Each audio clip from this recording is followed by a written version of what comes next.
nous allons commencer. Il fait très beau. Merci d'être venu. D'abord, d'avoir pas tendu vos pelouses et puis d'avoir préféré parler politique. C'est la deuxième fois qu'avec l'Eden, on organise collectivement des activités autour de la politique, parce que c'était il y a 3 ans, on avait organisé déjà un café citoyen sur Obama et les leçons qu'on pouvait en tirer. Alors ce soir, c'est un café numérique et citoyen. Numérique parce qu'il y a le café numérique de Charleroi qui est présent, qui organise. Citoyen parce que c'est une salle en effet de débat historique. Et Philippe Allard donc, vient de sortir un livre il y a exactement 2 jours, je pense, ou 3 jours à Bruxelles, sur l'usage en effet du web et des médias sociaux, entre autres choses, à propos de la mise en œuvre de campagne électorale.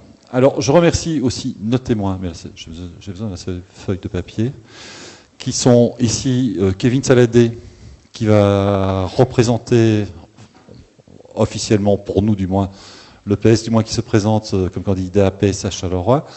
Je remercie Delphine Méry, qui nous vient de Thoin, qui représente le MR.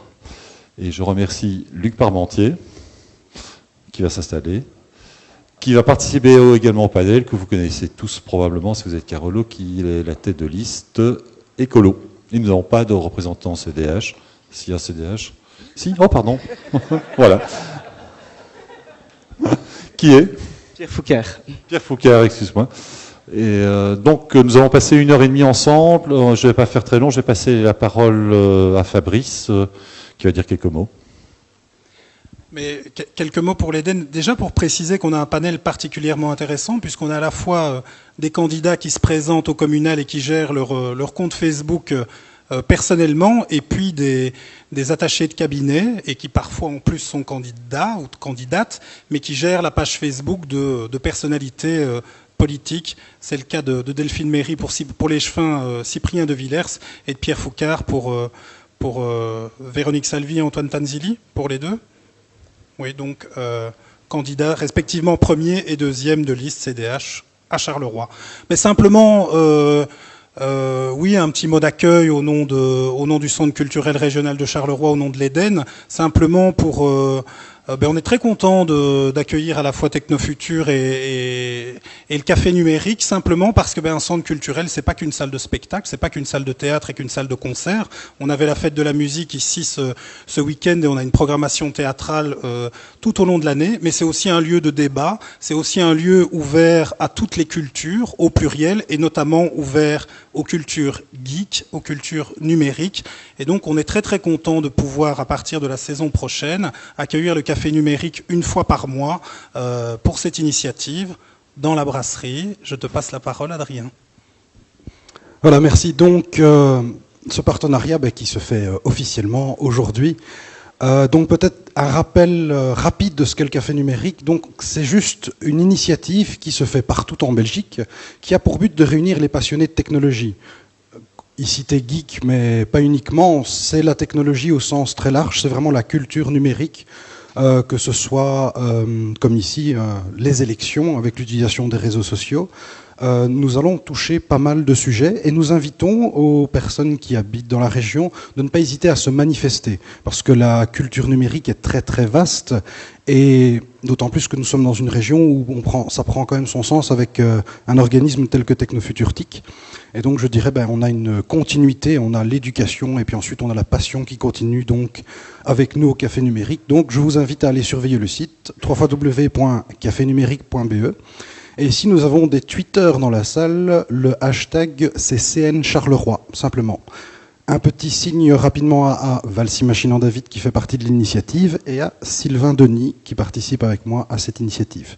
Voilà, je vous remercie, et on va laisser maintenant Philippe Allard s'exprimer et rentrer dans le vif du sujet, à savoir gagner les élections avec Internet. Vas-y Philippe. Juste pour représenter Philippe, donc Philippe travaille aujourd'hui, est le webmaster on va dire, mais plus qu'un webmaster de la ville de Bruxelles. Il a une longue expérience politique, dans des cabinets aussi. Et donc le web le passionne, on se connaît par le web, via le web depuis 10 ans, 12 ans, 13 ans, je ne sais plus. Et donc voilà, la parole t'appartient, et je crois que c'est le premier livre publié en Belgique sur le sujet. C'est à toi. Je pense également. Merci. Et je peux vous signaler que vous avez la primeur de la présentation, puisque une présentation qui est prévue à Bruxelles, mais devront patienter jusqu'à demain. Donc vous serez les premiers. Et je remercie en tout cas les organisateurs pour cette invitation. Alors, pourquoi ce bouquin? On peut se dire, oui, c'est l'opportunisme, il y a des élections, ça y est, on va se lancer sur ce marché pour vendre ça à tous les candidats en masse de solutions et de recettes. En réalité, ce n'est pas tout à fait passé comme ça. Il se fait que, par métier, tout simplement dans la vie normale, il m'arrive de rencontrer des hommes et des femmes politiques qui, parfois, connaissant mon travail quotidien, me posent des questions sur les différents outils, sur la manière de les utiliser. Parfois, je peux faire des propositions et je suis étonné des réponses très carrées qu'ils ont parfois par rapport à certains outils, la manière de s'en servir ou de ne pas s'en servir, ou des abus ou des risques, etc. Et donc j'avais rassemblé, j'utilisais une petite carte mentale pour rassembler toute une série de solutions, une palette de solutions qu'ils auraient pu utiliser, et puis j'ai un peu argumenté, et de là est née l'idée de ce livre que j'appelle assez volontiers une boîte à outils, que j'ai voulu pratique et concrète. Il faut savoir que j'ai en fait horreur de la technique. Donc moi la technique en tant que telle ne m'intéresse pas du tout. Ce qui m'intéresse, c'est les usages qu'on fait de l'Internet. Lorsque, à mon travail, donc je gère le site web de la ville de Bruxelles et les réseaux sociaux, eh bien, j'essaie d'avoir des projets et de voir ce qu'on peut faire avec ce site, et puis j'essaie de voir comment trouver des solutions techniques avec des collaborateurs, mais ce n'est pas de la technique pour la technique, c'est toujours une utilisation avec un but, un projet derrière. Donc, pour en venir au sujet de ce soir, certains d'entre vous sont candidats, on le sait, ils sont d'ailleurs ici autour de la table. Je crois qu'il doit y en avoir d'autres plus ou moins cachés dans l'assistance. Et effectivement, on se pose la question, est-ce qu'il faut être sur Internet? Est-ce que ça suffirait pour gagner des élections? Et ceux qui sont déjà actifs sur le fameux réseau des réseaux s'interrogent, est-ce qu'ils utilisent les bons outils? Est-ce qu'ils doivent être présents davantage? Est-ce que ça va prendre du temps? Ou est-ce qu'ils doivent être présents autrement qu'ils l'ont fait jusqu'à présent? Alors, lorsqu'on aborde cette question de gagner les élections avec Internet, inévitablement, c'est un peu la tarte à la crème, on en arrive toujours à Obama, avec des grandes déclarations qui ont été faites. Obama a gagné les élections présidentielles grâce à Internet et aux réseaux sociaux. C'est quand même quelque peu réducteur. On peut supposer quand même qu'il n'y avait pas que ses amis Facebook qui ont été votés pour lui. Il y avait autre chose, il y avait d'autres... il a mis en place des techniques certainement, mais on ne peut pas imputer le résultat des élections à une seule présence sur Internet. Il n'empêche que ce qui reste intéressant pour nous, c'est de voir les outils qu'il a mis en place déjà en 2008 et les outils qu'il continue à développer et de se demander si au fond c'est à notre portée ici en Belgique. Quand on regarde par exemple ici en 2008, vous avez une ligne du temps, on le voit gamin, on le voit adolescent, on le voit adulte. Il existe des outils très simples aujourd'hui, quand je dis très simple ça veut dire aussi gratuits, qui permettent de créer cette ligne du temps. Une ligne des temps qui permet aussi de rappeler son histoire, de ne pas montrer qu'on est une espèce de Spoutnik issu d'un quelconque appareil politique. On a eu une vie avant de se présenter aux élections, on est le fruit de cette vie, et voilà, on se présente, on raconte son histoire. Donc voilà un exemple de choses, d'enseignements qu'on peut tirer de la simple observation d'une campagne américaine. Et si on regarde encore maintenant, eh bien, Obama a été le premier à utiliser Pinterest. Je ne sais pas si certains utilisent Pinterest ici. Alors, évidemment, dans certaines presses, on vous dira c'est un truc pour les gonzesses. 75% des utilisateurs sont des utilisatrices. Ça marche pour la mode. D'ailleurs, tous les médias mode là-dessus. La mode et la cuisine. C'est vrai. Sauf qu'il y a moyen de faire d'autres utilisations. Et ça m'est arrivé donc de montrer à certains politiques en disant, mais voilà, c'est un outil très simple qui n'encombre pas de texte, mais en permettant de sélectionner des photos ou des infographies, ce qui reste très intéressant aussi, de les épingler sur des panneaux comme vous avez là, eh bien, on peut mettre en évidence le passé, le présent d'un homme politique, ses affiches de campagne, ces infographies dans lesquelles il va par exemple démolir l'action des adversaires ou glorifier sa propre action ou montrer les causes qu'il soutient. Donc voilà un outil qui peut être utile et qui est très facile à utiliser. Donc est-ce qu'il faut simplement utiliser les mêmes recettes qu'Obama? Est-ce qu'on est sûr d'être élu? Pas nécessairement. Et donc j'ai pris l'inverse. J'ai été regardé pendant les campagnes présidentielles en France qui utilisait la palette la plus large d'outils. Ben, vous avez par exemple un François Bayrou. Vous avez vu que ça ne lui a pas réussi pour les présidentielles. Ça ne lui a pas réussi non plus pour les législatives.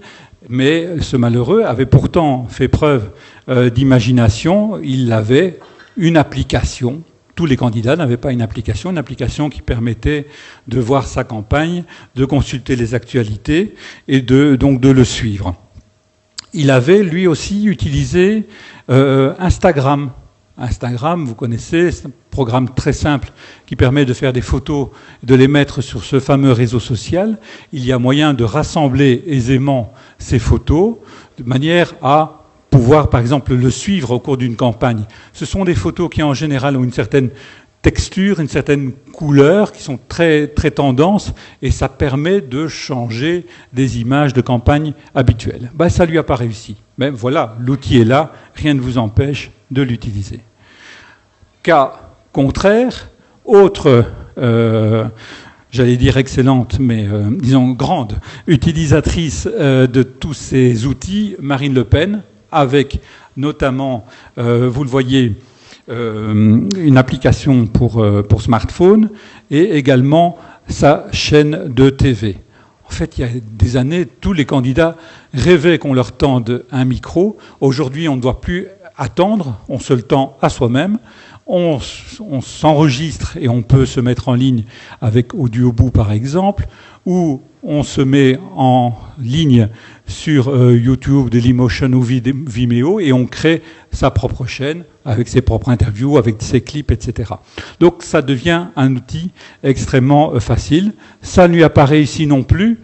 Une des hypothèses, c'est que, au fond, elle était très présente sur l'Internet, mais il y avait encore plus présent qu'elle, c'est la fachosphère. En France, la gauchosphère, l'anarchosphère, c'est pipi de chat. Par contre, la fachosphère est extrêmement bien organisée, et pour elle, Marine Le Pen est une dangereuse gauchiste, et donc ils se sont ligués contre elle. Ce qui est intéressant, quand on regarde comment fonctionnent les fachos, c'est de voir que tous ces sites sont reliés entre eux. Ils utilisent la blogroll, donc les fameux liens. Donc ils se croisent, ils se créent un flux permanent d'informations entre ces sites, avec certains sites qui les agrègent comme F de souche, donc français de souche, vous voyez déjà le niveau. Donc c'est puant, mais leur utilisation de l'Internet est assez intelligente. Alors, autre personne très influente dans l'Internet, c'est Nadine Morano. Nadine Morano,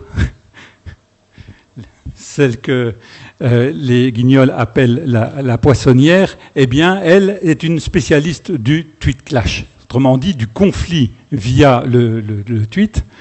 notamment avec Moscovici, comme on peut le voir ici, à propos de l'affaire DSK, ou tout simplement elle confond, et donc elle envoie des tweets qui sont des messages personnels, des direct mails, elle les envoie en mail public. Et donc tout le monde profite de sa petite remarque, je bulle dans un spa avec des copines, et toi tu tweets, occupe-toi de ta femme un peu.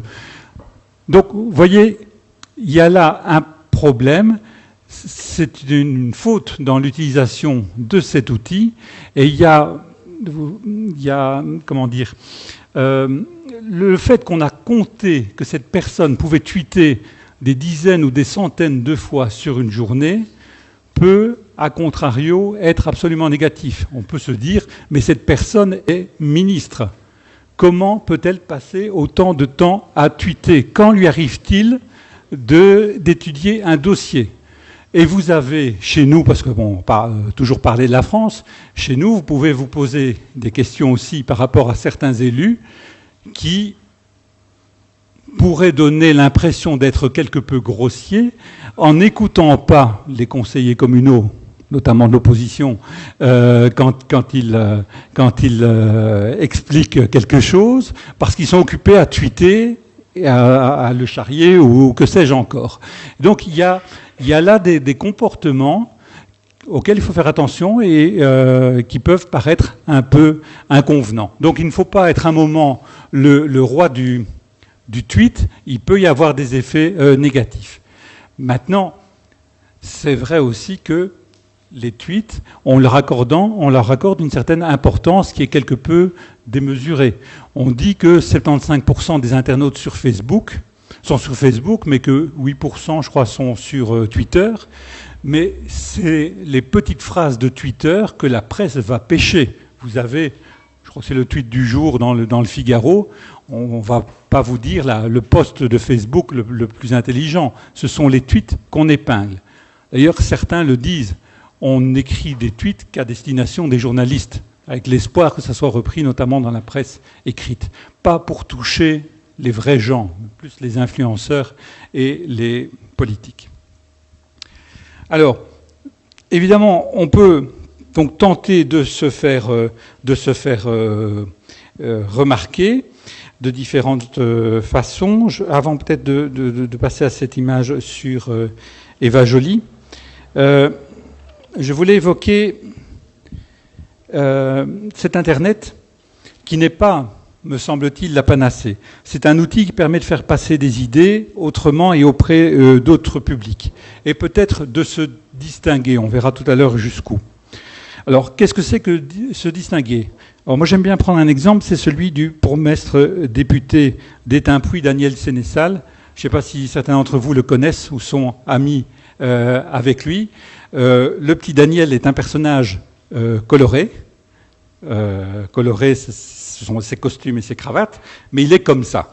Et donc, c'est quelqu'un qui, lorsqu'il s'épanche sur Internet, est quelqu'un qui va parler comme il est avec ses concitoyens.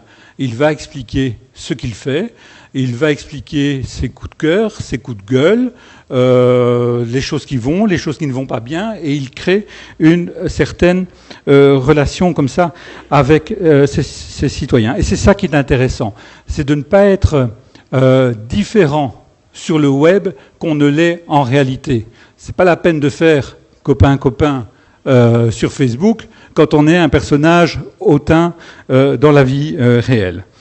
Donc, il y a d'autres moyens de se distinguer. On voyait ici Eva Joly, qui, elle, était remarquée pour ses lunettes. Le problème, c'est que il faut toujours faire coïncider la couleur de ses lunettes à la couleur de son parti, sinon ça pose des problèmes d'image.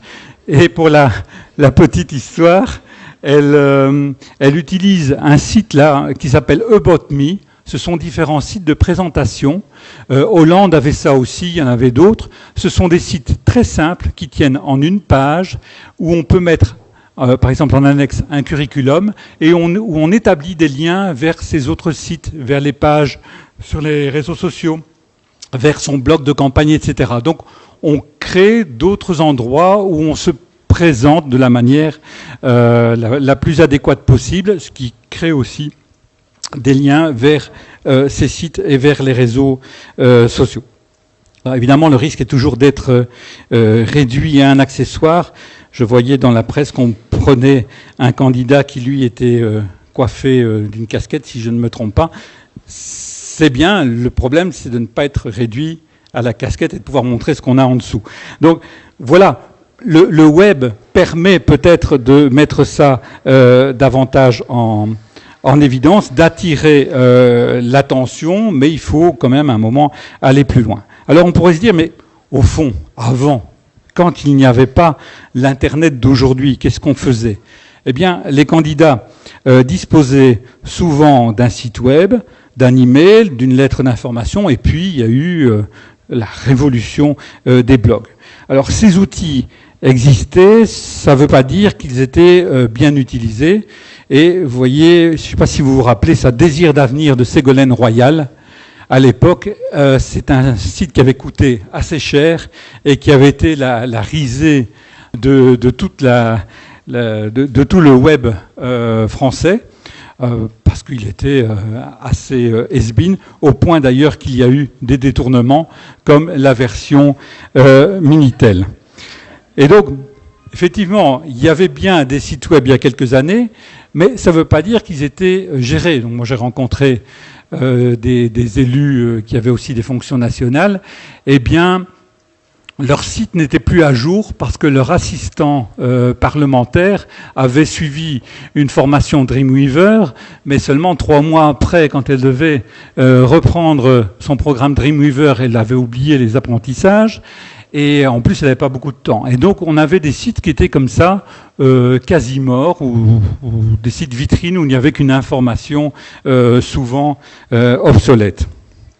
Dans d'autres cas, il y avait bien des lettres d'information, mais c'était la simple reproduction du courrier papier, donc sans le moindre enrichissement que permet le web. Ou dans d'autres cas, les élus avaient des adresses e-mail, mais c'est pas pour ça qu'ils avaient pris l'habitude de répondre aux mails qu'on leur adressait. Donc, des outils qui existent, avec aussi, faut pas prendre non plus les gens pour les pigeons, les gens voyaient apparaître certains blogs quelques mois ou quelques semaines avant les élections, et le blog s'arrêtait le lendemain avec une formule absolument original du genre 10 000 merci, 15 000 merci, 17 843 merci, et puis plus rien. Et puis quelques années après, hop, on voit réapparaître le blog. Il y a toujours des choses qui sont un peu embêtantes. Il y a quelques semaines, pour illustrer le livre, je vais voir le site, une personne que je ne citerai pas, mais qui a une fonction présidentielle dans un parti, et son blog, c'était ça. This blog is coming back soon. Et donc, il y a un problème. Quand on a un site, il faut le gérer, il faut l'entretenir. Ça devient aujourd'hui de plus en plus facile avec les outils, les systèmes de gestion de contenu dont on dispose. Ou alors, on annonce clairement la couleur, comme l'avaient fait certains parlementaires en France, comme ça s'appelle, NKM, qui, elle, avait son site permanent, et en fait, pendant la campagne, elle avait un site de campagne pendant une durée limitée. Ça, au moins, c'est clair, c'est net. Il y a un site qui est là tout le temps, relativement entretenu, et il y en a un autre qui est mis en évidence, qui sert très fort pendant une campagne. Donc, ce n'était déjà pas évident hier d'utiliser ces outils. Ça l'est peut-être encore moins aujourd'hui avec le succès des réseaux sociaux, qu'on évitera quand même de réduire à Facebook et à Twitter. Je pense notamment aux réseaux sociaux professionnels où il est toujours utile d'avoir son curriculum. Est-ce qu'il faut abandonner les outils? C'est un peu une tendance qu'ont certains de se dire, mais non, je jette mon site, je jette mon blog. Aujourd'hui, je ne suis plus que sur Facebook, par exemple, parce que c'est tendance. Je pense que ça serait une erreur, parce que la plupart des anciens outils gardent leur pertinence. Par exemple, un site ou un blog permet bien sûr de se présenter, quand on veut savoir qui est la personne. L'information sur une page Twitter est très limitée.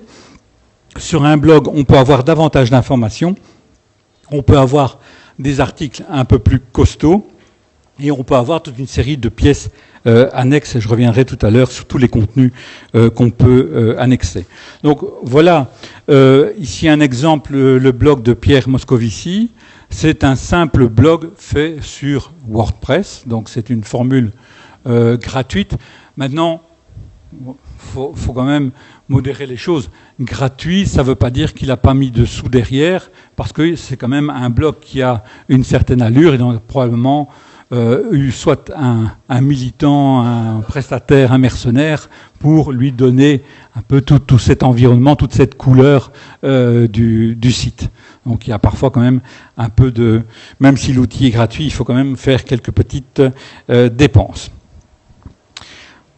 Donc, gardons un site de fond, continuons à privilégier l'email, c'est quand même un outil important pour communiquer et pour le candidat et pour l'élu, c'est aussi un baromètre des problèmes tels que ressentis par la population. Beaucoup de gens ne veulent plus téléphoner, ne veulent plus prendre la peine d'écrire, on peut le regretter, ils exigent, y compris dans leur relation avec l'administration communale, on est confronté à ça tout le temps, ils exigent qu'on mette à leur disposition des adresses e-mail et ils s'attendent en plus à ce qu'on suive leurs problèmes et qu'on y réponde. Donc, est-ce qu'il faut utiliser tous les outils? Bon, moi j'en liste beaucoup, qui sont des outils de présentation, de ligne du temps, diverses formules de sites ou de blogs, de comptes sur les réseaux sociaux classiques ou professionnels.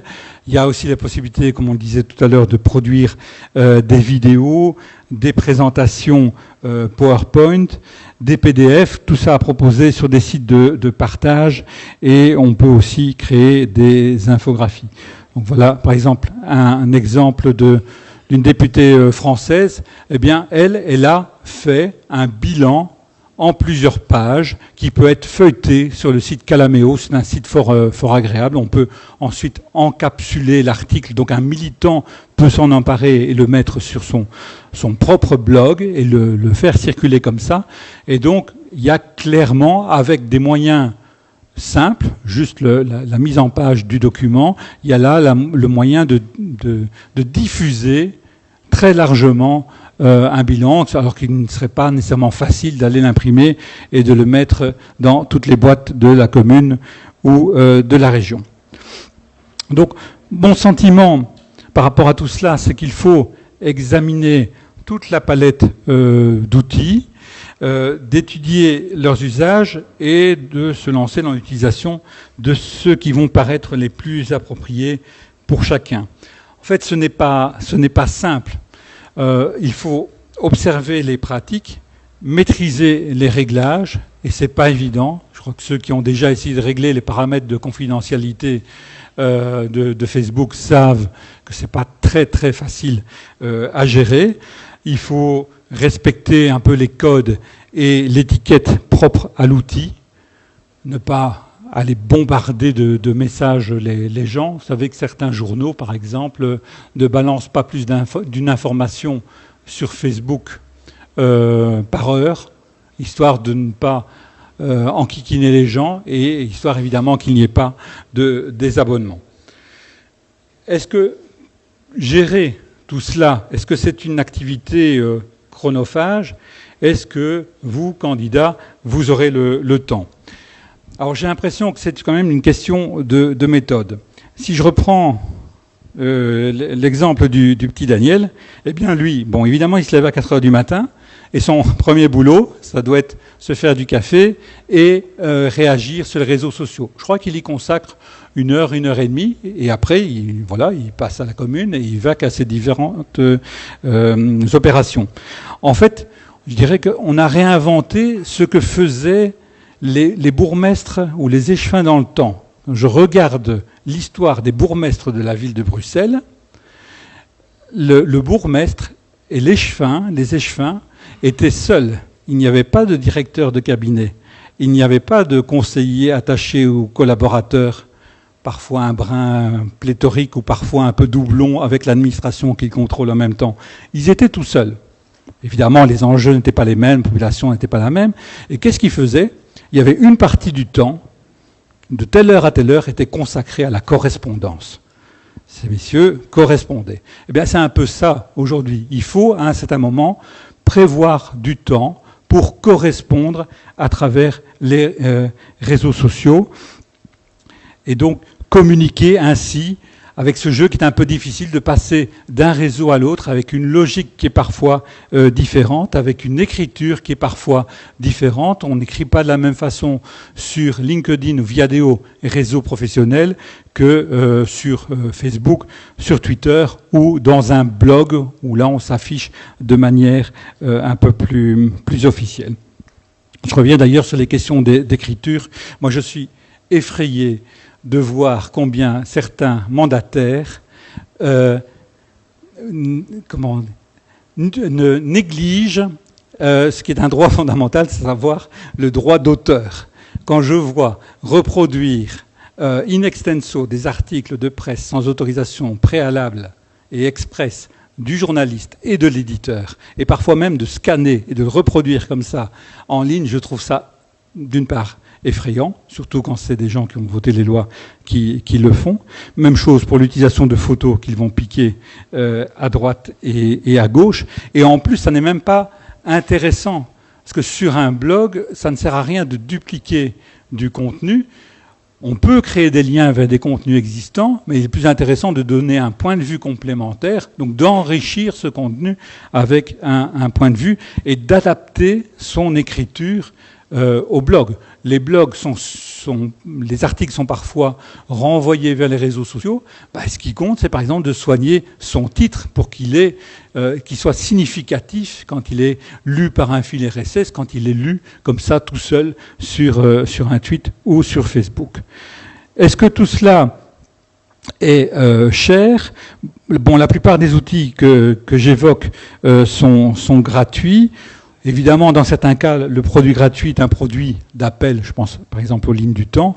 On peut avoir une version payante, offrant plus de possibilités, mais ça n'est pas cher. Et cela reste aujourd'hui sans commune mesure avec les dépenses causées par une campagne classique, avec affiches, toute boîte et tracts. Alors, on m'a déjà posé la question, est-ce que cela est rentable ? Alors certains demandent même, est-ce qu'il y a un retour sur investissement ? Un ROI, ou un retour sur influence. Et ils vont donc se demander combien d'amis Facebook ou d'abonnés de followers Twitter vont devenir des électeurs. Comment vais-je les convertir ? Alors, il n'y a pas de réponse. C'est difficilement quantifiable. Mais la question que je me pose, c'est pourquoi exiger cette espèce de retour d'une campagne sur Internet? Est-ce qu'on fait la même analyse lorsqu'on va dans des marchés, à certains moments, distribuer des tracts à des gens qui ne sont même pas de la commune, qui n'en ont rien à cirer, pendant 2-3 heures en mobilisant 10 militants autour de soi pour être sûr d'être reconnus? Je ne suis pas sûr que le retour sur investissement soit énorme. Donc pourquoi exiger de l'Internet une rentabilité qu'on ne demandera pas à des méthodes classiques ? Internet me semble aussi intéressant comme outil de mobilisation et de coopération. Avant, même si on doutait de l'affichage, de la distribution de toute boîte ou de tracts dans les marchés, on conservait cela, ne serait-ce que parce que ça permettait de mobiliser les troupes, d'amener une certaine cohésion dans le groupe.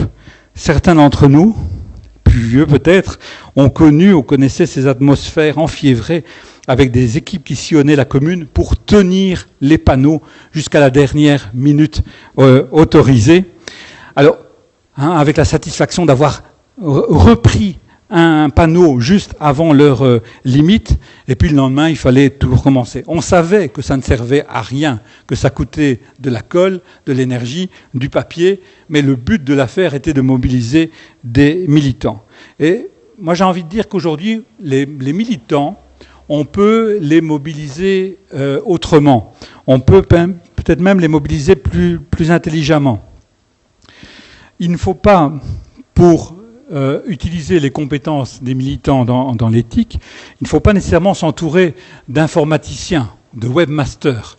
Il y avait un un ancien échevin qui me disait « Oui, mais celui qui peut se payer un webmaster a plus de chances que celui qui ne sait pas. » Mais non, on n'a pas besoin d'un webmaster pour faire une campagne sur Internet. C'est un peu un réflexe de mandarin. On paie pour avoir un service. Ben non.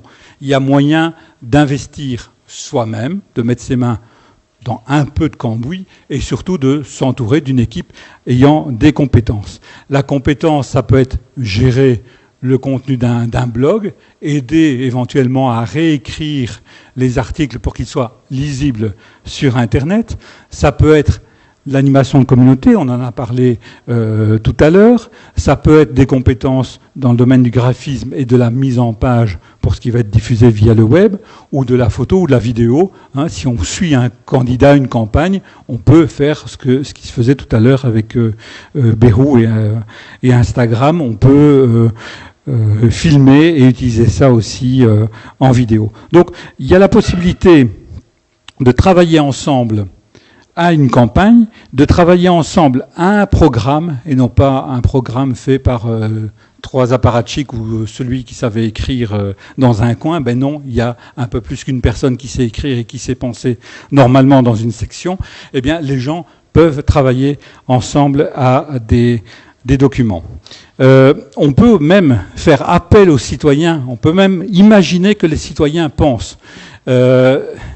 Donc, j'ai vu ça, c'était au CDH, je pense. Il y a un site qui s'appelle « Il était une voix » où j'ai vu ça, on sollicite... non, ça c'est le dashboard, c'est Obama. C'est un outil de mobilisation autour de la campagne d'Obama. Et ça, il était une voix du CDH. C'est un appel aux propositions. Donc on fait travailler les gens sur ce qui pourrait devenir un programme, d'après ce que j'ai compris. Et ça me paraît en soi assez intéressant. Alors, ce qui me frappe, c'est que l'Internet est souvent montré comme étant le royaume de l'image et du superficiel. Ça peut être vrai. On a vu tout à l'heure ces espèces de formules qu'on utilisait dans des tweets.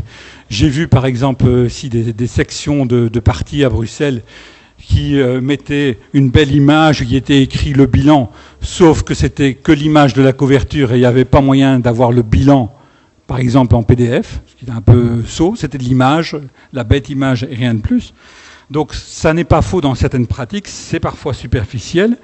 Mais l'Internet permet de présenter davantage de fonds dans une campagne que par le passé.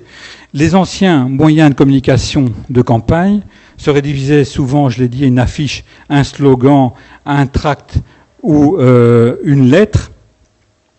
Donc avec un programme un contenu forcément réduit, ne serait-ce que pour des raisons de coût. Aujourd'hui, celui qui veut apporter du fond n'est plus limité. Bien sûr, un tweet, c'est 140 signes, une communication sur Pinterest, c'est 500, mais rien n'empêche d'aller mettre des programmes, des propositions, des analyses sur SlideShare ou ScriptBD, qui sont des sites qui permettent de partager des PDF. Ce qui est aussi intéressant, parce que j'ai un peu parlé du citoyen, il n'y a pas que les candidats dans la vie, c'est que le citoyen communiquant par mail ou via le réseau social à un candidat ou un élu, ça le place, à mon avis, à un autre niveau. Le problème qu'on avait par le passé, c'était soit de devoir écrire, soit de devoir se présenter à une permanence. À une permanence, on est en position de quémandeur, quelle que soit la sympathie que peut susciter l'homme politique. C'est l'endroit où on arrive, on prend sa casquette, on la serre entre ses mains et on fait sa petite demande.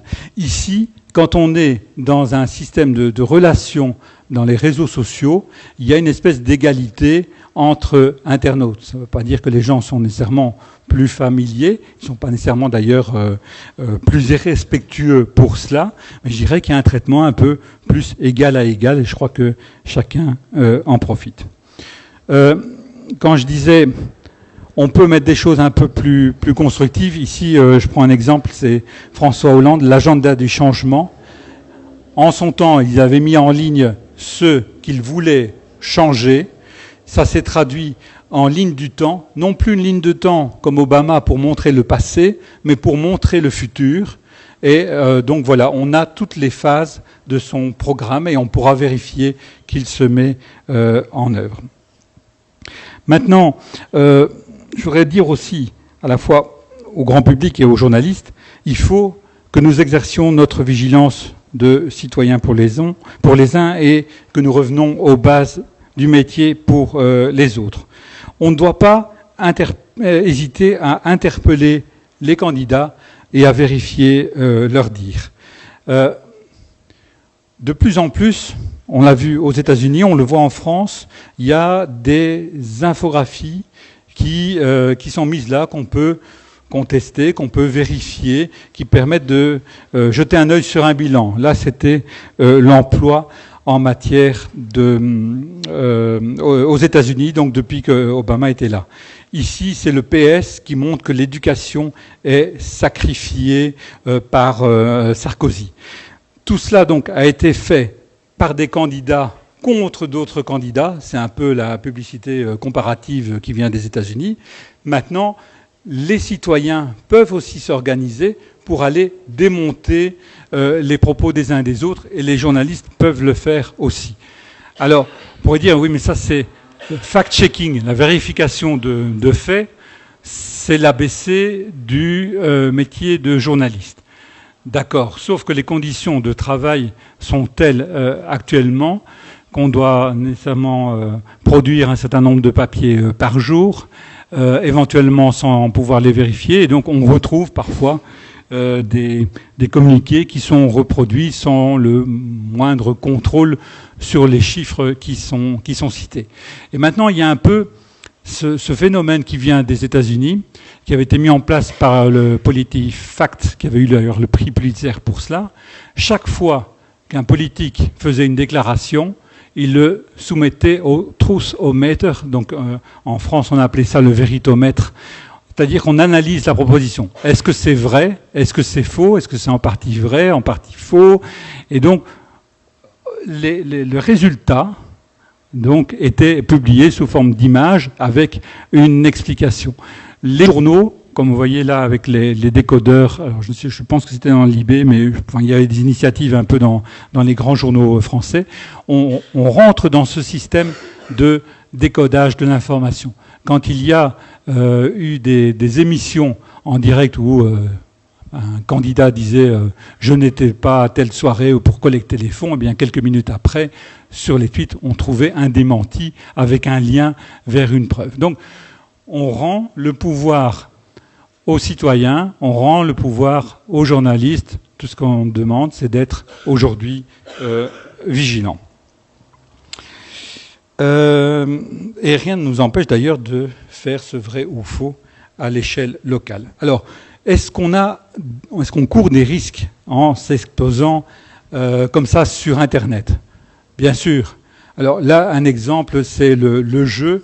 C'est devient un expert de l'enfarinage grâce à François Hollande. Évidemment, vous vous rappelez qu'il s'était fait enfariner. Donc tout de suite, il y en a qui se sont amusés à créer un jeu. De la même manière, il y a eu des détournements de l'image de la France forte. Donc peut-être qu'ici, lors des prochaines élections locales, vous devrez surveiller vos affiches parce que certains petits comiques vont peut-être s'amuser à détourner et le slogan et l'image. Et on l'a d'ailleurs rendu, là c'était Sarkozy qui était pris pour cible. On n'a pas raté non plus François Hollande avec sa photo officielle. Alors, effectivement, ça peut être gênant, mais je dirais que même s'il y a des risques de détournement, de mauvais buzz, c'est inévitable. Si on ne veut pas courir de risques, autant ne pas se mettre sur une liste électorale.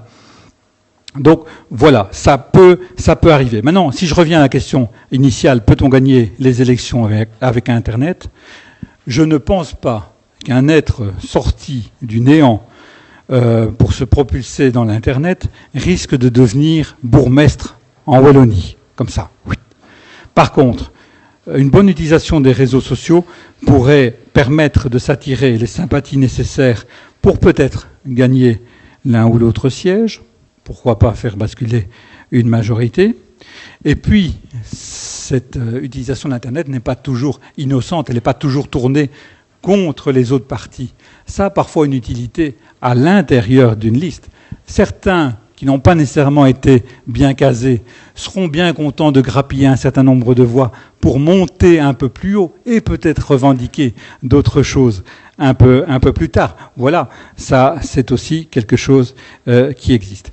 Maintenant, pour ceux qui seraient vraiment décidés à ne pas mettre un pied dans l'Internet, je dirais que s'ils sont candidats, je dirais, à des bonnes places, à des places de combat, ils ne doivent pas s'en faire. Si eux ne sont pas sur Internet, on finira quand même par parler d'eux, peut-être en mal.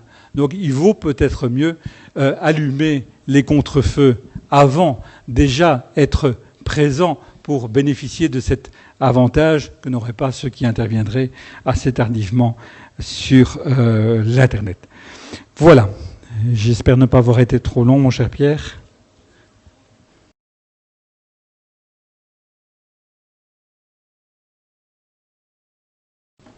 Donc, je rappelle que je gère en partie les pages Facebook, Twitter et LinkedIn de Cyprien de Villers. Je ne les gère pas seule, dans la mesure où il y a toujours un moment où Cyprien de Villers reprend la main, où on communique en direct pour voir un peu dans quelle voie on va et comment sont postés les commentaires, quel type de réponse apporter. Ça, c'est juste une petite précision. Par rapport à l'exposé de M. Allard, moi, je partage tout à fait son avis, qui est de dire... Seul avec Internet, on ne gagne pas les élections, ça c'est certain, mais je suis d'avis qu'il est de toute façon indispensable d'y être, parce que si on n'y est pas, de toute façon, d'autres se chargent de parler de nous, et on n'a aucune visibilité là-dessus. Alors, par rapport à la question de savoir, est-on sur Internet juste en campagne électorale, moi je dirais, la réputation sur Internet, ça se construit aussi sur le long terme. On associe souvent l'idée d'immédiateté à Internet, de court terme, mais une présence sur les réseaux sociaux, sur un blog, dans les moteurs de recherche, ça ne se construit pas en quelques semaines, en quelques mois. Je crois que c'est un travail permanent qui se fait avant, pendant et après les élections, peu importe le résultat des élections d'ailleurs. Par contre, on peut adapter le type de message et de communication qu'on véhicule en fonction d'une période électorale, préélectorale ou après les élections. Mais il y a un aspect qui me semble très important, et M. Allard me dira s'il partage mon avis ou pas. Moi, je vois souvent, certainement en politique, mais pas uniquement, des personnes qui ont des sites, des blogs, qui sont présentes sur les réseaux sociaux. Et quand on regarde ce qui est posté comme information, c'est « Regardez-moi, écoutez-moi, voyez ma vidéo comme elle est belle, je suis beau sur les photos », ou « belle », c'est comme on veut. Et on parle que de soi, de ce qu'on fait, de ce qu'on pense, de ce qu'on veut. Et finalement, on oublie qu'on s'adresse avant tout à nos internautes. Et je pense ici dans le cadre, pour en arriver à un cas concret concernant par exemple le contenu qui est posté sur les profils de Cyprien de Villers, il est échevin de la propreté de l'environnement, régulièrement ce qui est mis en ligne, et ça a été fait encore ce matin, ce sont des informations pratiques qui peuvent aider les Carolos, plus précisément. L'exemple de ce matin, nous avons une ressourcerie à Charleroi qui permet de venir enlever à domicile et gratuitement les encombrants. On a rappelé l'existence de cette ressourcerie en indiquant le numéro gratuit qui permet de prendre un rendez-vous.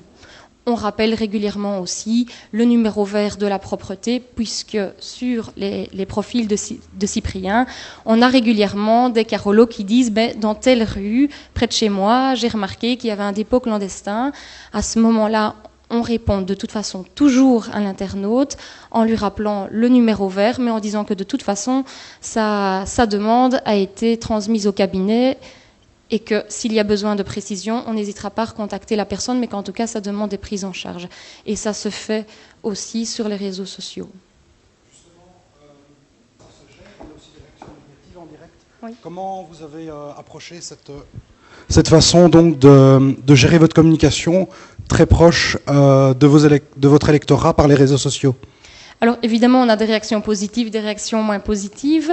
Dans le cadre d'une réaction moins positive, L'idée de toute façon toujours remercier la personne de s'être exprimée et certainement si elle a un commentaire, même s'il est négatif mais constructif, c'est pas parce qu'on signale un problème, quelque chose qui fonctionne pas très bien, que le commentaire n'a pas de valeur. Et donc on la remercie de toute façon toujours. On essaye d'apporter la réponse la plus concrète à sa question. Certainement sur les réseaux sociaux, on ne va pas commencer à rédiger une tartine ou à partir dans un long débat, mais on peut toujours reprendre contact avec la personne. Donc même les critiques qui nous arrangent moins, quelque part, sont prises en considération, on y apporte une réponse.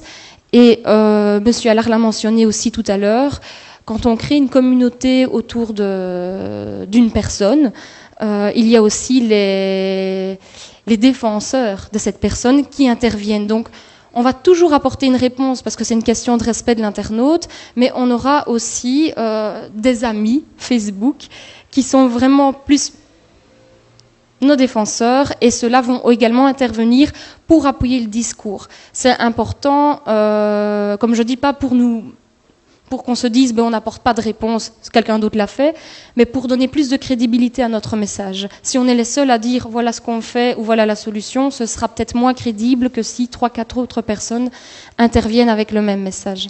Et justement, donc, dans cette approche, Internet a fait quelque chose de très fort en termes de communication, c'est que votre public est fort hétérogène, mais dans la communication Internet, ça se ressent encore plus, dans la mesure où vous allez toucher plus rapidement plus de monde. Comment vous gérez cet aspect où vous ne pouvez plus vous permettre d'avoir peut-être plus un électorat en particulier qui touche votre programme ? Mais ça, je pense que ça fait partie de la démocratie et quand on est un personnage public, on doit pouvoir répondre à des questions ou à des commentaires d'un public qui n'est pas exclusivement issu de l'électorat de cette personne publique. Ça fait aussi partie d'une attitude plus ouverte, en tout cas, et de la volonté de communiquer, pas de se replier sur soi-même ou d'être ouvert uniquement avec un certain public. C'est un peu réducteur comme attitude. Une autre question aussi, c'est tout ce qui est peut-être les autres candidats aussi peuvent réagir évidemment. Tout ce qui est concernant la carte de l'originalité. On a à l'heure actuelle quelque chose qui se fait énormément. Tout le monde parle de buzz Internet, mais on sait très bien que le buzz Internet est beaucoup plus complexe qu'on ne le pense. Comment vous jouez? C'est combien de temps de préparation des fois dans vos stratégies, pas pour un buzz, mais pour vraiment préparer une campagne ou des éléments de votre campagne en particulier? Je ne sais pas si l'essentiel c'est de créer le buzz, parce que dans ce que je vois souvent, il y a le buzz négatif, mais qui parfois peut devenir positif. On avait vu avec Michel Dardenne, il avait fait le buzz, et puis c'est devenu quelque chose de très positif. Donc maintenant, c'est vrai qu'il y a toute une série de visuels peut-être à créer, mais je pense qu'il faut surtout faire un message. Mais au niveau des petits candidats, le message est très différent, parce que quand on se présente pour la première fois, et quand on est déjà dans des fonctions scabinales ou mayorales, on n'a pas du tout le même profil, et on ne doit pas faire passer le même message. On a vraiment une autre communication. Je pense que l'idée, quand on arrive pour la première fois sur une liste électorale et quand on est sur les réseaux sociaux, c'est de se faire connaître à la fois des journalistes, mais aussi de se faire connaître par tout un chacun, tous les citoyens Carolo. Il y a des outils qui permettent aussi de le faire sur Facebook. Je vois que certains candidats aussi ont acheté une publicité. Je ne savais pas qu'on pouvait le faire aussi pour les élections. Il y a des publicités payantes qui apparaissent. Donc je vois sur ma droite, quand je vais sur mon Facebook, maintenant il y en a un qui l'a fait, un deuxième qui l'a fait hier. Donc on peut acheter des publicités Facebook. Donc voilà, c'est fort intéressant, où on peut utiliser l'outil. À la base, en ce qui me concerne, c'était surtout pour mes activités associatives, et puis maintenant c'est pour les élections, mais le message n'est pas du tout le même. Donc on doit être complémentaire, puisqu'on n'a pas un message, on n'incarne pas, lorsqu'on est candidat pour la première fois et qu'on n'a pas de fonction particulière, on n'incarne pas l'image d'une fonction, donc on n'a pas de bilan à présenter, même si on doit soutenir le bilan de l'équipe sortante. Donc ici, on doit essayer de faire passer une forme d'image, de bienveillance, de compétence, de quelqu'un qui est capable d'apporter quelque chose au débat démocratique, de quelqu'un qui pourrait être à un moment capable de prendre des fonctions et de mener à bien, je veux dire, une politique communale. Donc c'est pas du tout le même message. Donc en ce qui nous concerne, je pense que les petits candidats, sauf à faire quelque chose d'excessif, ils vont pas faire le buzz. Donc Je vais peut-être passer aussi la parole à mon ami. Oui, mais en somme, moi, ma position sur les Facebook et autres liens sociaux, c'est qu'il faut rester comme on est. Et donc, moi, j'ai une page Facebook, à mon avis, elle me ressemble assez fort. Je peux déconner à 100%, je peux être très sérieux, ou 200%. Je me souviens, c'est Fabrice me le signalait la semaine dernière, j'avais eu un délire, donc j'ai recherché tous les restaurants Chastel, tous les restaurants Salvi, et donc ça m'a pris une petite heure, mais ça fait partie de mon personnage. Je ne me vois très mal être un homme politique carré, et donc ma vie, la politique c'est 10%, donc j'ai 90% d'autres choses à faire, que ça soit la culture, que ça soit le folklore, et donc ma page Facebook, elle me ressemble, et donc ça, le pourcentage politique augmente en période électorale, mais pas tellement. Je crois que notamment sur ma page Facebook, ça ne change pas, il n'y a pas de gros changements, à part mettre un petit badge avec vous écolo, sinon je n'augmente pas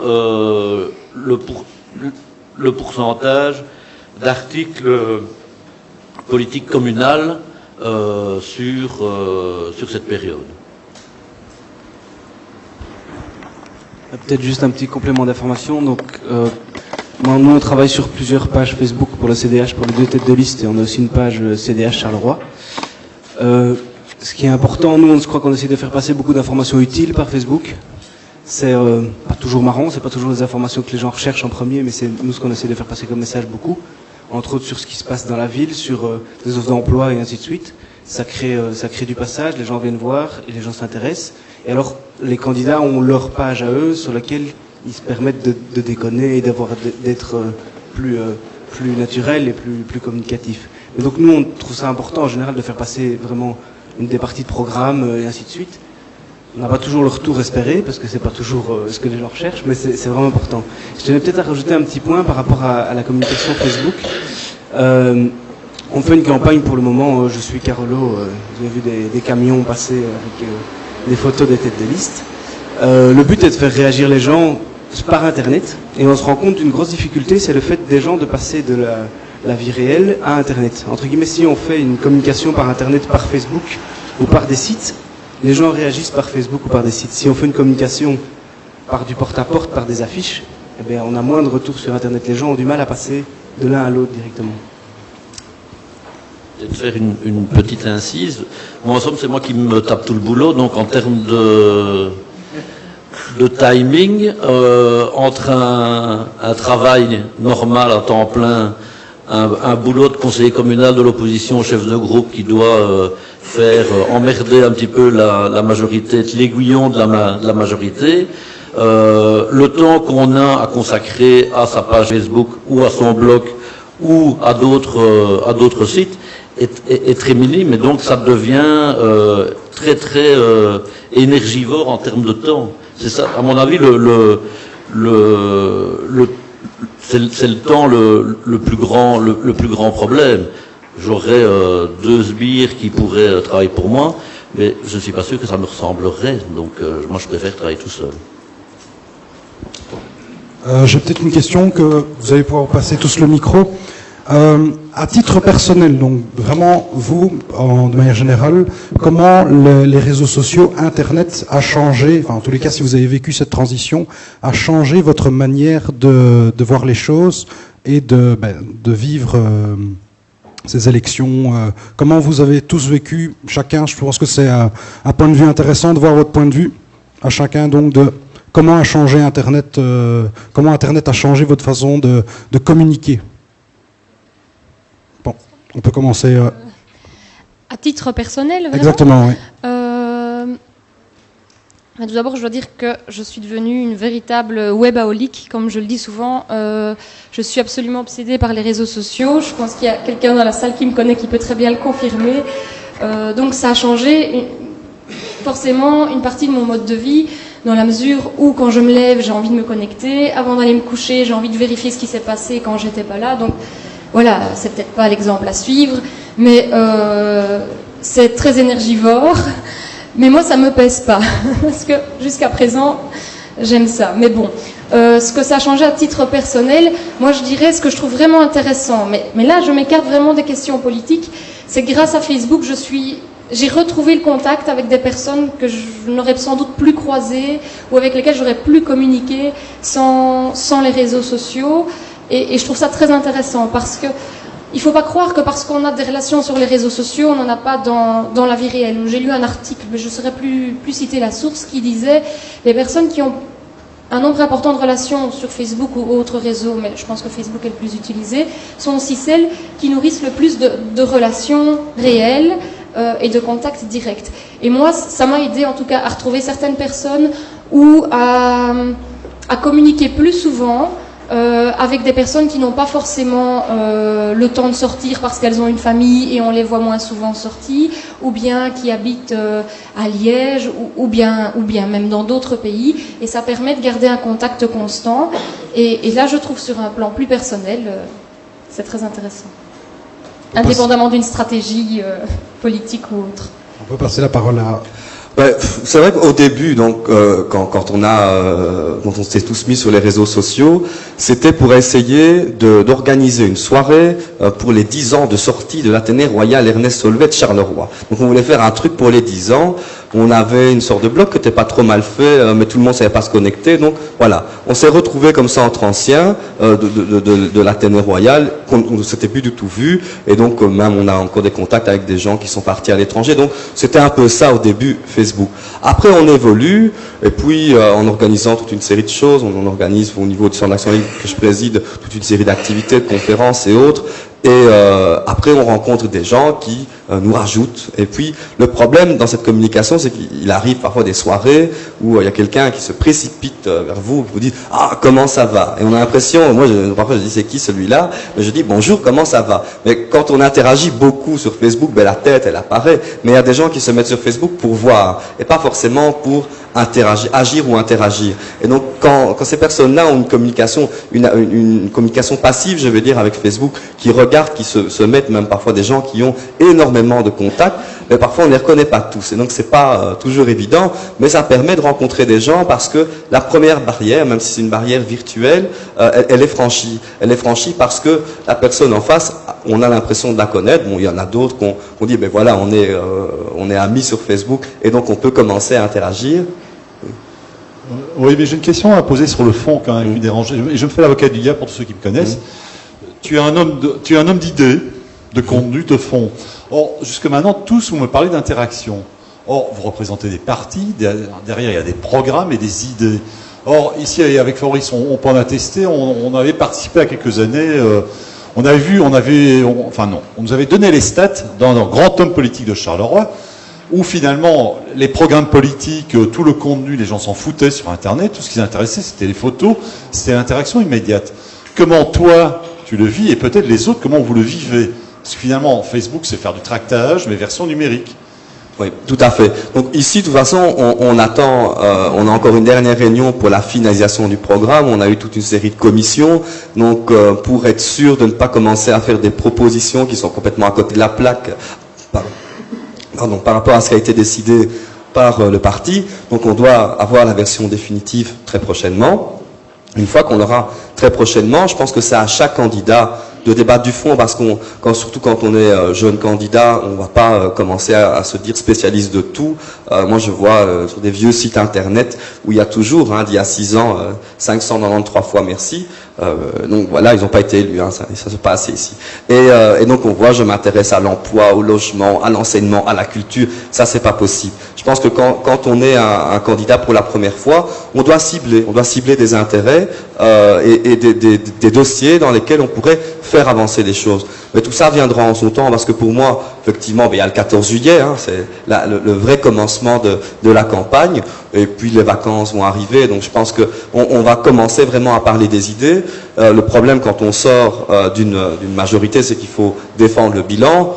dans les nouveaux candidats, ils pourraient se dire, j'étais pas là, donc c'est pour ça. Mais bon, d'un autre côté, on va essayer de défendre des dossiers particuliers dans lesquels on a, je pense, une compétence.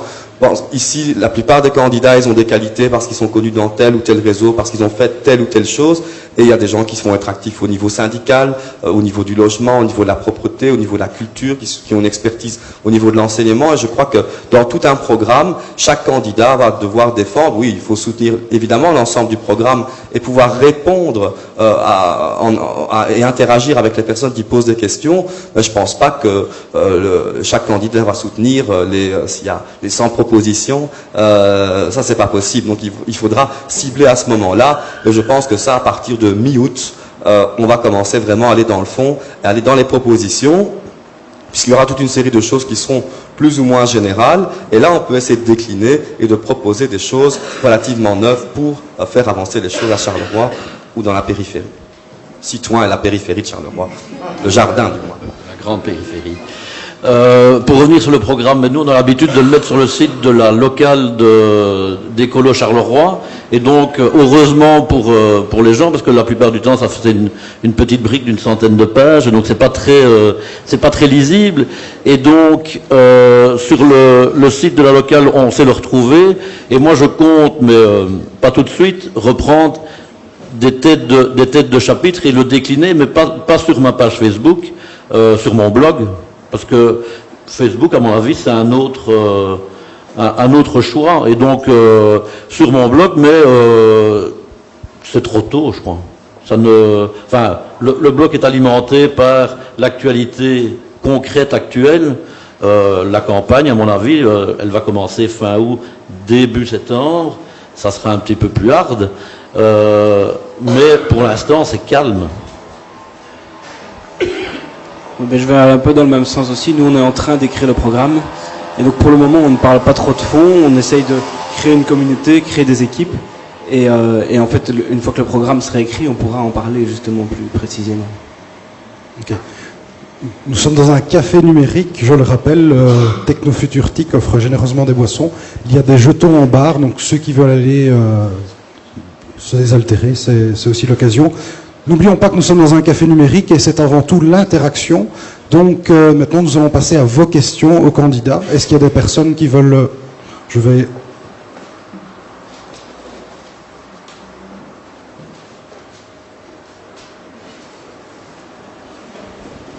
Bonjour. En matière de communication digitale, par rapport à vos directions de partis respectives, est-ce que chacun fait ce qu'il veut et se débrouille, ou est-ce que vous pouvez compter sur un minimum de soutien, voire d'aide de la part de l'organe de communication du parti? Je peux commencer assez rapidement. Aucune aide, alors que je suis tête de liste. C'est la débrouille.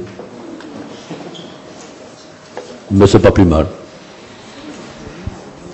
Chez nous, je pense que nous, par contre, on a une tête de liste qui est ministre, hein, donc je pense que lui a son équipe.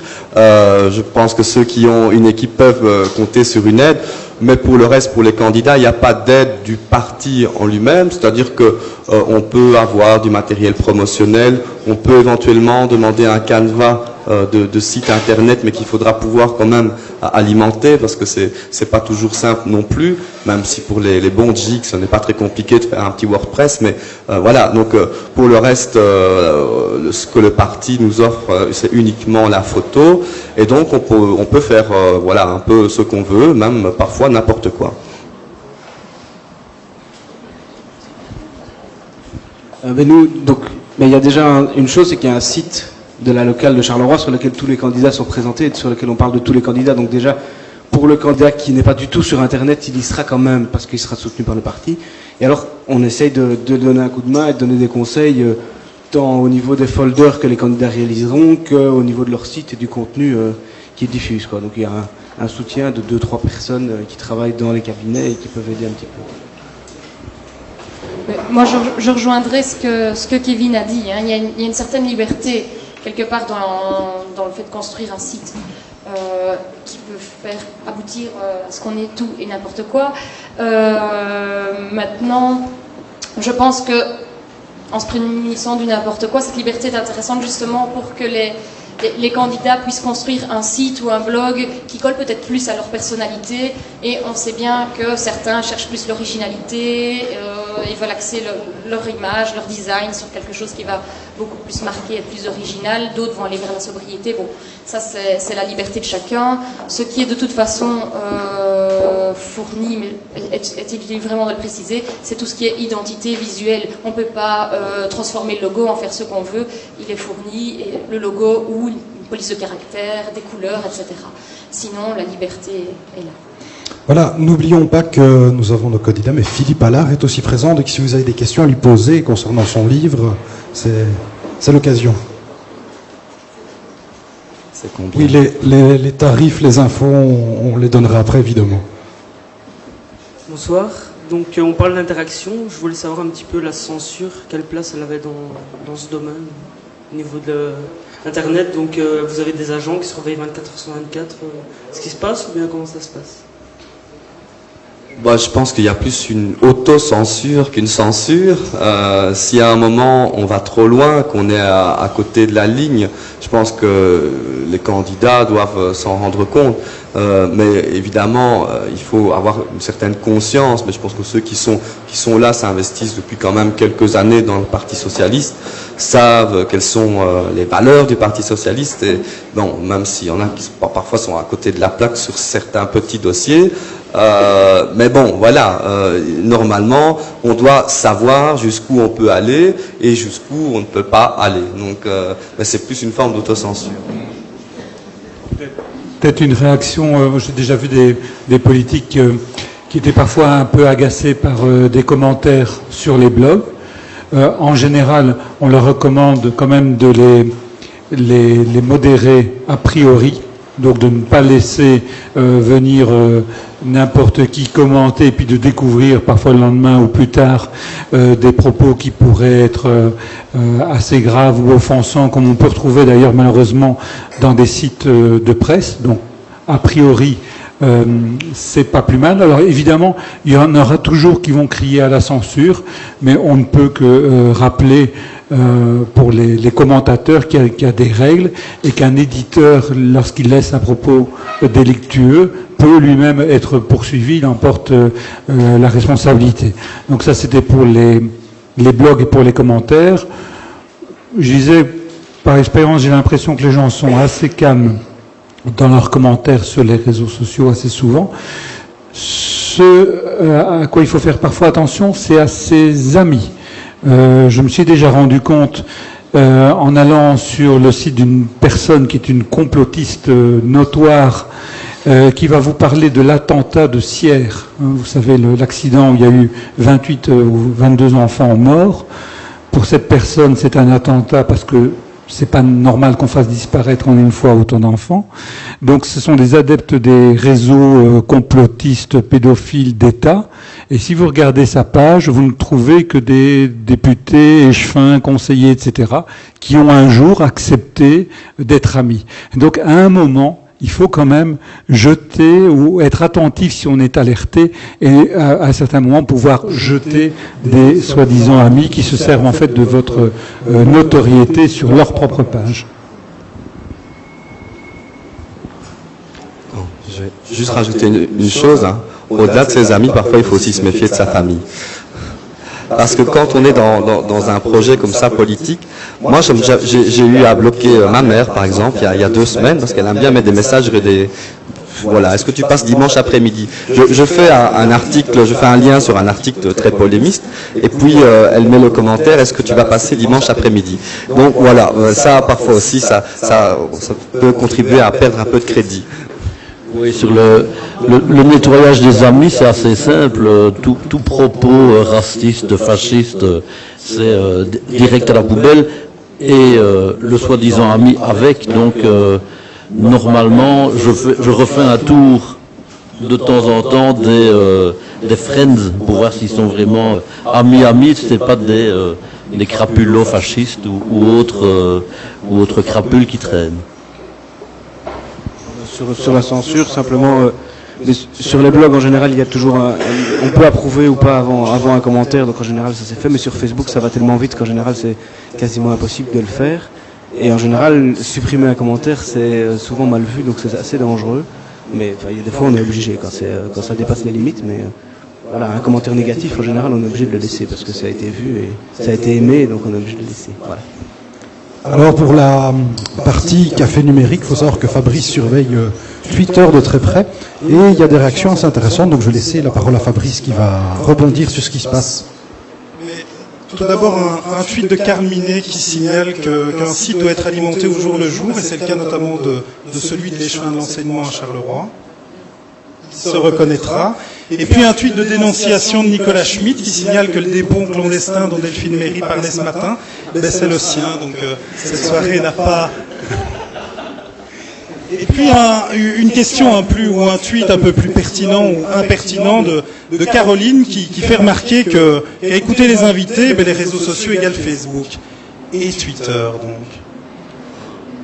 Oui, Twitter, c'est... Moi j'avoue, je m'y suis mis il y a 3 ans. Mon premier message c'était, si mes souvenirs sont bons, essaye Twitter et n'est pas convaincu. Et puis après j'avais recommencé, puis je me suis remis il y a 3 semaines. Et puis j'avais un peu lu dans la presse les usages différents qu'on peut faire de Twitter, et donc c'est un peu comme ça que j'ai plutôt rajouté des journalistes, et j'aime bien par exemple moi suivre Michel Henrion à la fois sur Facebook, sur Twitter, et je trouve ça intéressant, et c'est simplement parce que j'ai changé de smartphone qui est plus performant avec Twitter, et donc je m'y suis remis parce que de chez moi c'est un peu compliqué, et donc là on peut l'utiliser complètement différemment, avoir des avis parfois complètement décalés. C'était intéressant de suivre les campagnes législatives en France sur Twitter. Il y a toute une série d'avis qui sont complètement en dehors des sentiers battus.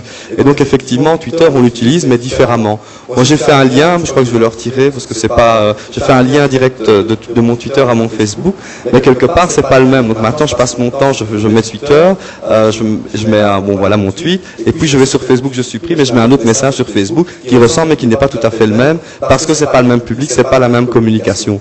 Donc voilà, maintenant sinon ça peut prendre beaucoup de temps. Mais c'est vrai que Twitter, c'est pas le réseau social où on peut dire voilà, je suis au boudin compote de Marcinelle. Donc voilà, ça ce n'est pas intéressant pour les gens sur Twitter. Je pense que ce qu'ils veulent, c'est quelque chose qui a un lien avec l'actualité, un regard décalé, une instantanéité aussi des réactions quand on est au conseil communal, par exemple. On ne le fait pas encore, mais je pense que la prochaine législature sera très difficile pour les échevins en place. Donc faire des tweets, c'est l'instantanéité de l'information pour précisément les journalistes, mais aussi les citoyens. Je pense que dès qu'il y aura toute une série de personnes qui vont s'y mettre, à mon avis, on va arriver à élargir ce réseau Twitter. D'ailleurs, certains prédisent déjà la mort de Facebook et que Twitter va probablement monter dans les années à venir, mais il faut le temps de pouvoir aussi l'utiliser. Mais moi, mon problème avec Twitter, c'est le problème de la connexion. N'étant pas connecté 24 heures sur 24, quand je me promène, je ne sais pas tweeter. Donc je ne tweete que devant mon ordinateur, et donc ça n'a pas le même charme. Et donc c'est très rare. Je regardais tantôt avant de venir des tweets du style prophytiade d'Annie Goffin, merci, ça ne me botte pas très fort, mais ça m'intéresse, mais pour ça je devrais être connecté 24 heures sur 24, mais on a aussi une vie, et donc en dehors du web il y a aussi une vie, et donc j'aime bien la voir aussi. Et donc du Wi-Fi gratuit dans la ville, voilà un bon point pour ça serait... Ce que fait Londres dans le métro pour les JO. Oui, ou ce que fait l'ULB sur le site du campus de la Plaine, par exemple. Excellent. Voilà, j'ai peut-être une autre question ici que je vais... Bonjour, je m'appelle Isabelle Denis et je suis sur les listes de Vous Plus à Fontaine-l'Évêque. La pub est faite. Voilà, moi j'ai une question parce que certains parlent de leur page Facebook personnelle, et donc là on sait tous qu'on nous demande en amitié, on accepte une amitié ou pas d'ailleurs. Et donc en effet on maîtrise les commentaires sur nos photos, sur nos propres commentaires ou statuts. Par contre, sur les pages de fans, comme je suppose vous en avez au CDH ou probablement aussi chez Écolo, sur les pages de fans, on n'accepte pas les amis. C'est-à-dire que tout le monde est bienvenu. C'est pas la page fan qui va dire « Ok, vous avez le droit d'être ami avec moi et de m'observer », puisqu'on rejoint une page fan, tout bêtement. Et donc, n'importe qui a le droit de commenter sur des posts réalisés par le titulaire de la page fan, c'est-à-dire si j'y place une photo, n'importe qui a le droit de commenter ma photo. Par contre, je peux gérer le côté placer un statut sur ma page, c'est-à-dire que je peux refuser de s'exprimer sur ma page et d'ouvrir un post à mes suiveurs. Donc, ceci étant dit, moi je me demande encore comment gérer justement une page de parti ou de groupe, entre guillemets, et la page de chacun des candidats. Chez nous, on a 25 candidats. Certains sont tweet alcooliques, d'autres sont geeks, d'autres sont même pas sur Facebook. Et je me demande comment une page de parti peut à la fois répercuter les informations que tous les candidats mettent sur leur propre page, et quand il s'agit de politique ou pas d'ailleurs, et si elle doit tout mettre.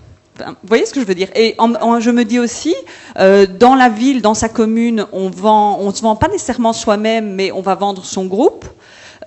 Donc les citoyens vont avoir tendance à aimer la page du groupe. Et donc pourquoi est-ce que je vais les faire m'aimer en plus? Enfin, voilà, donc c'était peut-être pas très clair ou très décousu, mais si vous m'avez compris. Mais en tout cas, sur les avantages de la page, en tout cas, et les différences de traitement entre la page et le profil, ce qui est important, c'est que la page, les gens doivent faire le geste d'aimer la page avant d'être informés. Alors qu'un ami, c'est quelqu'un qu'on a croisé, on met pour ne pas le perdre de vue, quelque chose comme ça. Donc déjà, il y a un geste différent et c'est pas évident par rapport à une personnalité politique en général qui a un profil et qui veut créer une page pour parler de politique. Tous les 2 ou 3 000 amis qui sont sur le profil ne viennent pas sur la page directement, c'est très compliqué. Mais par contre, on sait que les gens qui aiment la page sont les gens qui suivent et qui sont vraiment intéressés par ce qu'on dit. Donc le message qu'on fait passer là, on sait qu'on va pas emmerder les gens parce qu'on parle de politique. S'ils ont mis j'aime sur cette page-là, ils sont intéressés et on peut en parler sans problème. Mais on sait gérer surtout nos informations passent avant et les commentaires des gens, ils sont en général moins visibles et on sait gérer la visibilité des différents éléments, ça c'est vraiment important. Et alors, une dernière chose sur la page, c'est les partages en fait qui font vivre la page. Parce que, voilà, on a une page Facebook pour Antoine Tanzili et une page Facebook pour le CDH. Mais quand on a sorti la liste, la page Facebook du CDH qui a une centaine d'amis sur Charleroi a été vue par 25 000 personnes parce que tous les candidats l'ont partagé. Alors qu'une seule personne qui a une page, elle aura jamais autant de personnes que 50 personnes qui partagent. Quoi. Donc il n'y a rien à faire. C'est ce que font les gens qui aiment, s'ils le partagent et s'ils aiment ce qui est mis sur la page, qui fera vivre la page ou non. Quoi. Au niveau des colos Charleroi, enfin pour la locale écolo de Charleroi, on a un membre qui est fan de web, et donc c'est lui qui gère la page lui tout seul, et donc on n'insère pas nécessairement ces commentaires directement sur ces pages. Et donc moi j'ai des liens dans un sens ou dans l'autre avec la page d'Écolo Charleroi, mais sans plus. Il n'y a pas d'interaction directe entre nous.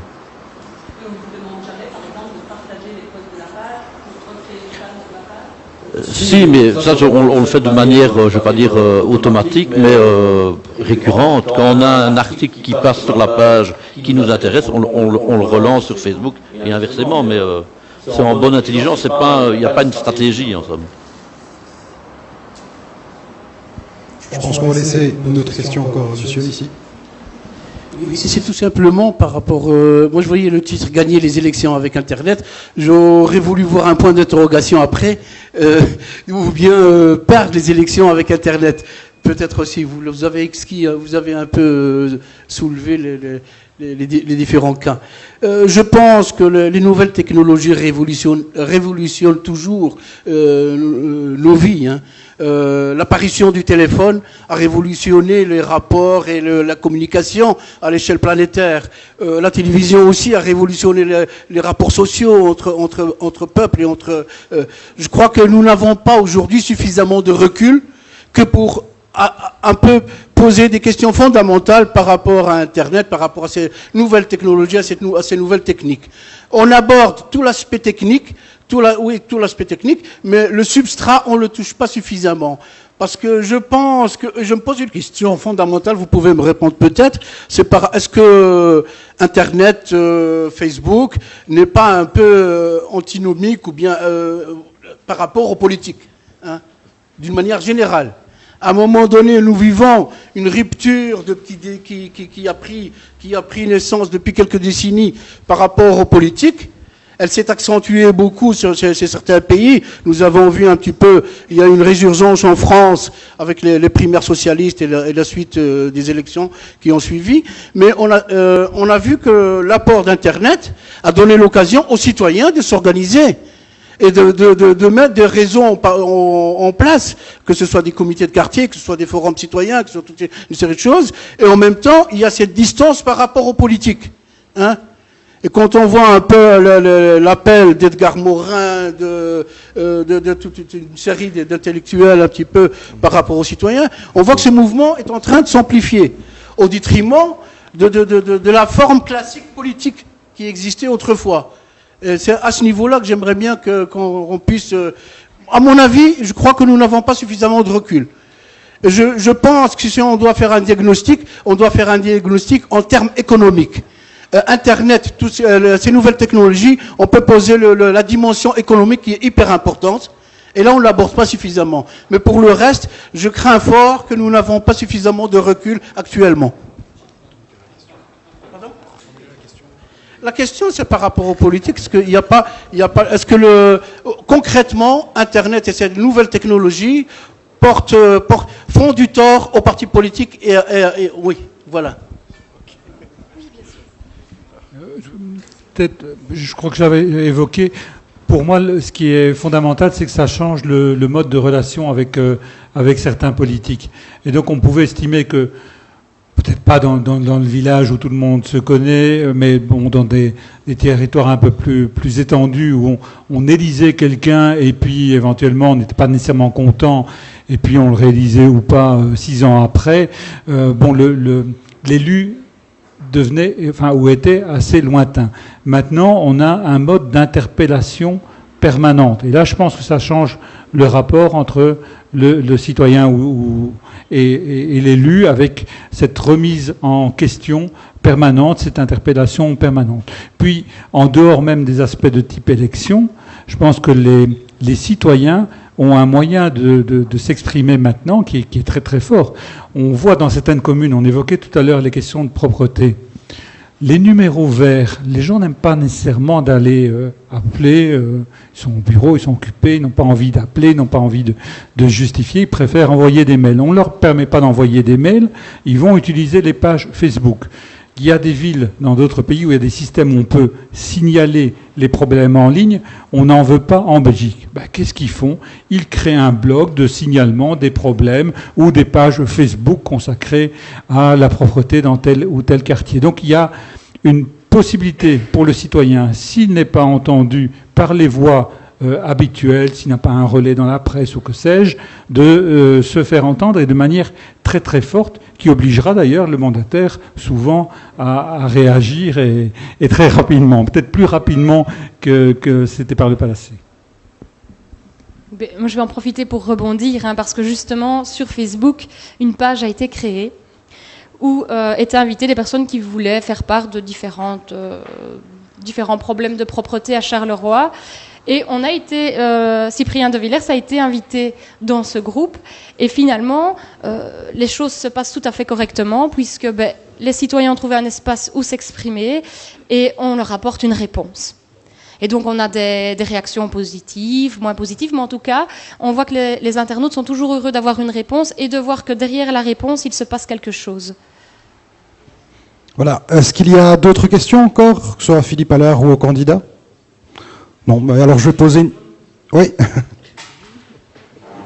Je m'écarte du sujet, mais je parle plus en tant que professionnel ici. Est-ce que les politiques sont des potentiels clients pour les professionnels des réseaux sociaux, etc.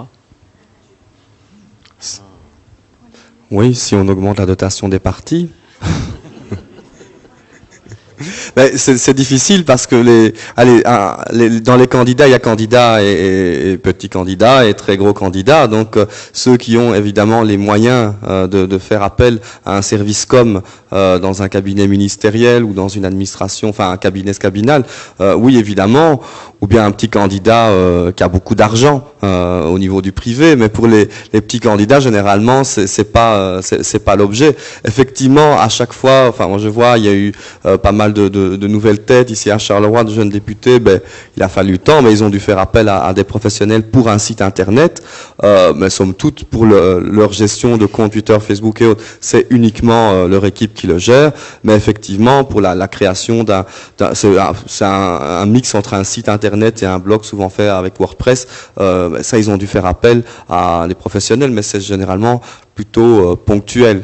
Je doute, c'est à part en période de campagne, que peut-être qu'en période de campagne, comme les imprimeries aussi peuvent en profiter, que à l'avenir, peut-être que aussi les professionnels de l'information, multimédia, internet et autres vont pouvoir aussi être derrière au niveau comme à ce niveau-là, mais je ne sais pas si ça va.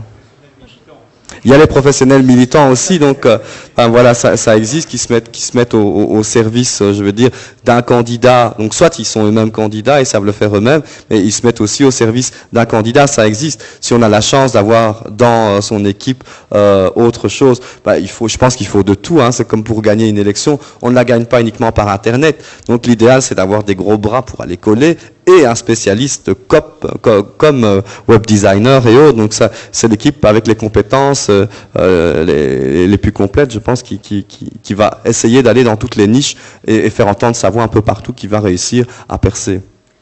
Moi, je dirais que les professionnels en matière de web et de community management certainement auront une utilité dans le monde politique, mais je dirais que là où ce serait vraiment intéressant, et je pense que vous êtes bien placé pour le savoir, c'est en matière de formation.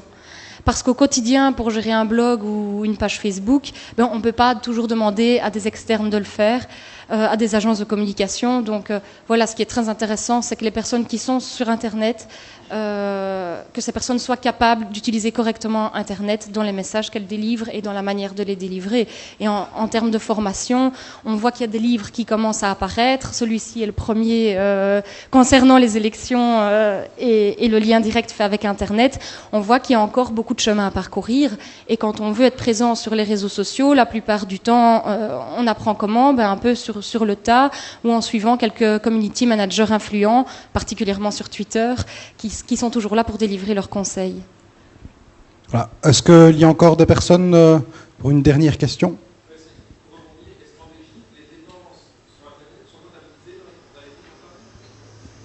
Si on achète un site ou un nom de site, oui. Enfin tout ce qui coûte de l'argent. Donc par exemple, si vous avez un copain qui normalement est professionnel et fait votre site, vous devriez mettre dans votre dépense électorale le vrai chiffre que ça aurait dû vous coûter.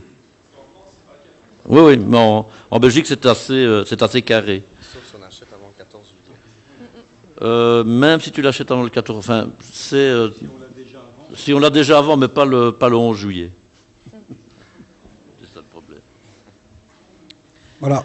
Je pense que je vais poser une question que tout le monde se pose. Donc aujourd'hui, c'est la sortie du livre « Gagner les élections avec Internet » par Philippe Allard, qui nous fait l'immense honneur d'être présent. Donc je vais peut-être laisser Philippe parler du livre rapidement, faire sa pub quelque part. Oui, c'est l'éditeur qui va être content, parce qu'il me signalait en plus que pour l'occasion, il consent à baisser le prix de l'ouvrage de 26 à 23 €. Et donc, pour cette modique somme, vous aurez droit à cette boîte à outils où donc j'ai essayé de passer en revue les différents outils dont j'ai parlé tout à l'heure, avec pas mal d'exemples, y compris avec des images, des liens, de manière à ce qu'on comprenne comment ça fonctionne concrètement, et que chacun puisse aller voir et puisse s'approprier ces outils. Donc c'est vraiment ça le but du jeu, c'est de vous donner quelque chose dont vous pouvez disposer. Un grand merci d'être venu. Merci à vous aussi aux candidats d'avoir apporté votre point de vue sur la chose. Un dernier petit rappel avant de clôturer. Alors, n'oubliez pas, comme David me le rappelle, si vous avez des photos, quoi que ce soit, si vous avez du contenu de cet événement, n'hésitez pas à l'apporter. Nous avons une fan page Facebook Café Numérique Charleroi. N'hésitez pas à venir la rejoindre. Et vous pourrez justement être informé des prochains ateliers. Nous avons ambition de ramener à la fois plusieurs experts pour apporter cette vue de ces choses-là, mais aussi des ateliers plus conviviaux pour que tout le monde partage ses expériences, que tout le monde a quelque chose à apporter au niveau de la vue. Donc un petit rappel, www.cafenumérique.be. Donc vous pouvez aller voir le site, et alors je peux le dire d'ores et déjà avec Fabrice que nous recommencerons donc ici à l'Éden à partir de septembre. Donc voilà. Je vous remercie pour cette participation et je laisse. Oui, voilà. Donc je remercie aussi Fabrice, qui est tout jeune dans ses fonctions, voilà, directeur du centre culturel ici de l'Éden. Simplement, certains apprécieront, n'apprécieront pas, peu importe. C'est très subjectif de ma part. Si vous voulez voir une personnalité politique qui utilise très très bien, oubliez les convictions politiques, qui utilise très très bien Internet, vous allez voir la page de Zoé Genot. Et essayez de deviner, de comprendre les modes d'interaction qu'elle a avec le public. Parce que c'est toute la logique en effet de l'émotion et du fond. Et vous verrez comment elle peut interagir. J'aurais pu dire ça à d'autres personnalités ailleurs, mais je crois en Belgique, c'est peut-être une des personnes qui intuitivement utilise le mieux l'outil Internet à ce niveau-là. Je souhaitais dire aussi une chose, parce qu'il y a plusieurs partenaires dans la salle qui participeront. En septembre, il va y avoir aussi un espace de coworking qui va se créer. Donc suivez un peu l'actualité sur les différents réseaux qui tournent autour de Charleroi. Et puis maintenant, le mot de la fin, c'est à Fabrice. Tu en as d'autres encore, des comme ça ? Oh, pas vraiment de mot de la fin, mais plutôt une ouverture sur la suite, puisque oui, le lancement des cafés numériques à la rentrée, et puis qu'on devrait finaliser, officialiser d'ici peu le grand débat des élections communales dans la grande salle, puisque derrière la brasserie, il y a aussi la grande salle de 330 places, avec les 4 têtes de liste au communal et avec la Nouvelle Gazette de Charleroi, aux alentours entre le 15 et le 20 septembre. Donc bonnes vacances à tous, et puis le bar est ouvert. Bonne soirée.